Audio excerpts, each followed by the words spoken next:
अभी इस टाइम पे बहुत सारे ऐसे बच्चे हैं जिनके मॉक टेस्ट में 200, 300, 400 ऐसे मार्क्स आ रहे हैं और वो ये सोचने में लगे हुए हैं कि भाई अब पढ़ने से क्या फायदा है। अब एक तो 5-6 दिन के अंदर कोई 600 प्लस मार्क्स तो आ नहीं जाएंगे, है ना। तो फिर क्या ही करेंगे पढ़ के। तो ओवर थिंकिंग और एंग्जाइटी में बैठे बैठे एक कमरे में एक कोने में बैठे बैठे तुम लोग अपना टाइम वेस्ट करे जा रहे हो, खुद को परेशानी दिए जा रहे हो। ऐसा ही हो रहा है ना तुम लोगों के साथ। मैं बिल्कुल अच्छे से समझ सकती हूँ। मैं तुम्हें एक बात ये कहना चाहती हूँ कि मान लो कि अभी तुम्हारे 300 मार्क्स आ रहे हैं मॉक टेस्ट में, और तुम अगर नीट का अटेम्प्ट देने जाते हो फिर उसमें भी तुम्हारे ऐसे 300 350 के करीब मार्क्स आते हैं, ठीक है। और फिर उसके बाद एक ये रिजल्ट कार्ड हो गया जिसमें 350 मार्क्स शो हो रहे हैं। एक दूसरा ये रिजल्ट कार्ड भी हो सकता है जिसमें 500 नंबर शो हो रहे हैं, 550 मार्क्स शो हो रहे हैं। तो बताओ तुम्हारा कौन सा रिजल्ट कार्ड अच्छा है। मैंने ऐसे बहुत सारे बच्चे देखे हैं जो डिजर्विंग स्टूडेंट्स हैं, उन्होंने पूरी साल पढ़ा होता है लेकिन एंड टाइम पे कुछ ना कुछ दिक्कत हो जाती है ओवर थिंकिंग और एंग्जाइटी की वजह से। जो बच्चे 500 550 लाने के हकदार होते हैं वो बच्चे 250 पे चले जाते हैं। ऐसे मैंने कई सारे स्टूडेंट्स देखे हैं। तो मैं ये चाहती हूँ कि तुम अपना डिजर्विंग स्कोर कम से कम डिजर्विंग स्कोर लेके आओ। मैं ये नहीं कह रही कि तुम 600 से ऊपर ले आओ, 600 से ऊपर नहीं तो एटलीस्ट अपना डिजर्विंग स्कोर लेके आओ, 550 500 कुछ तो जो भी तुम ला सकते हो वो लेके आओ। इससे होगा क्या, इससे ये होगा कि तुम्हारा कॉन्फिडेंस बना रहेगा। तुम्हें पता है जब वो कम मार्क्स का रिपोर्ट कार्ड आएगा ना तो वो बहुत गंदा लगता है, वो तुम्हारा कॉन्फिडेंस डाउन करेगा कि यार मेरे को तो इतना भी नहीं आता, मेरी इतनी बुरी हालत। और दूसरी चीज कि जब तुम्हारे पेरेंट्स उसको देखेंगे ना फिर वो तुम पर डाउट करेंगे, तुम्हारी काबिलियत पर डाउट करेंगे कि तुमने क्या किया, ठीक है। और अगर इन केस तुम्हारा ये प्लान बनता है कि नीट के जो भी स्कोर था उससे मैं किसी कोर्स में एडमिशन ले लूं, है ना, किसी और कोर्स में, तो वो भी तुम अच्छे कोर्स में एडमिशन नहीं ले सकते। तो बहुत सारे ड्रॉबैक्स हो जाते हैं सिर्फ इस टाइम पर ओवर थिंकिंग और एंग्जाइटी करने की वजह से, ठीक है। अब जो हो गया सो हो गया। अभी मैं इस वीडियो में तुम्हें कुछ ऐसे पॉइंट्स बताऊंगी जिन बातों का तुम्हें ध्यान रखना है अभी बचे हुए टाइम पे, ठीक है। सबसे पहली चीज जो तुम्हें करनी है वो ये कि इस टाइम पे मौसम ही कुछ ऐसा हो रहा है कि दोपहर के टाइम क्या कहना नींद आने लगती है। इसलिए तुम्हें क्या करना है कि बहुत ज्यादा ना पेट भर के नहीं खाना है, तुम्हें थोड़ा थोड़ा खाना खाना है।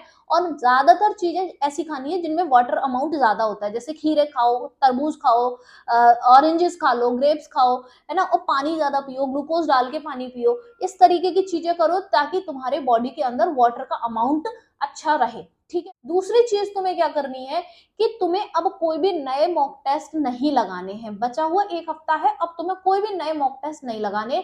तुम्हें क्या करना है, तुम्हें बस अब तक तुमने जितने भी मॉक टेस्ट लगाए थे, जो भी पेपर सॉल्व किए थे, ठीक है, क्वेश्चन बैंक की बात नहीं कर रही मैं, जो भी मॉक टेस्ट सॉल्व किए थे या पेपर सॉल्व किए थे, टेस्ट पेपर सॉल्व किए थे, उन सभी टेस्ट पेपर्स को उठाओ। उनमें जो भी क्वेश्चन गलत गए थे, जो क्वेश्चन तुमने छोड़े थे, उन क्वेश्चंस को तुम दोबारा से रिवाइज करो, ठीक है।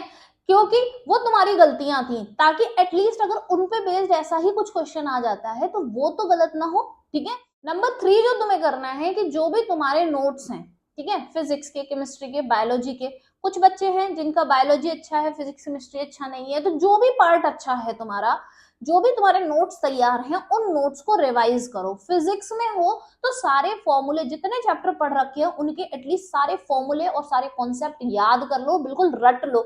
इस टाइम पे तुम्हें ये नहीं होना चाहिए कि जो तुमने कर लिया है वो भी तुम्हें याद नहीं है।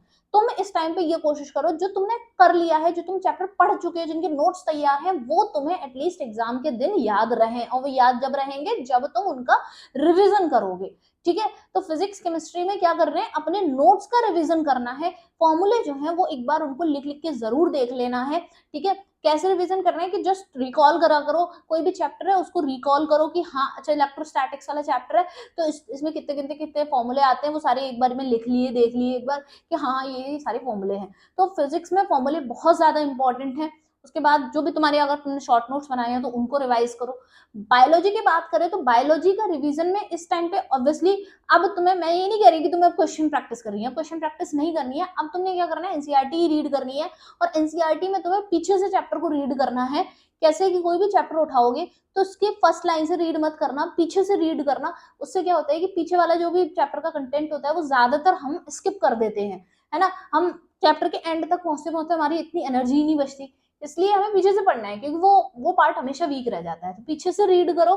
और मैंने पहले भी अपने वीडियोस में बताया है कि बायोलॉजी को रिवीजन करने का सबसे अच्छा तरीका जो मैंने पहले बता रखा था कि तुम पहले क्वेश्चन सॉल्व करो, फिर उससे ये पता करो कि तुम्हारा कौन सा टॉपिक वीक है और ये तुम्हें हर चैप्टर के लिए कर लेना है। तो ये बात मैंने लगभग 1-1.5 महीने पहले बताई थी। तो जिन बच्चों ने फॉलो की होगी उन्हें पता होगा कि उनके हर चैप्टर में कौन सा टॉपिक वीक है। तो अब तुम्हें ये भी पता चल गया कि कौन सा टॉपिक वीक है, तो पहले उस टॉपिक को पढ़ लो, पीछे से पढ़ो और वो टॉपिक पढ़ो जो तुम्हारा वीक है। ठीक है, इस तरह से एनसीईआरटी रीडिंग करनी है, अपने नोट्स रिवाइज करने हैं, बस ये काम करना है, कुछ भी नया नहीं पढ़ना है, बस इतना काम करना है। लास्ट जो तुम्हें करना है वो अपना मन शांत रखना है, कुछ भी ना ही फ्यूचर के बारे में सोचना, ना ही पास्ट के बारे में सोचना। जिस भी रिलीजन के हो तुम, जिन पर भी तुम्हारा विश्वास है, उनका ध्यान लगाओ और थोड़ा मन शांत रखो, क्योंकि मन शांत रहना बहुत जरूरी होता है। हम सिर्फ मोटिवेशन की बात करते हैं, लेकिन मुझे ऐसा लगता है कि सिर्फ मोटिवेशन ही नहीं होता, हमें नॉर्मल स्टेट में रहना होता है। मेरे टाइम पे मुझे भी एंग्जाइटी और डर लगता था, तो फिर मैं हमेशा क्या करती थी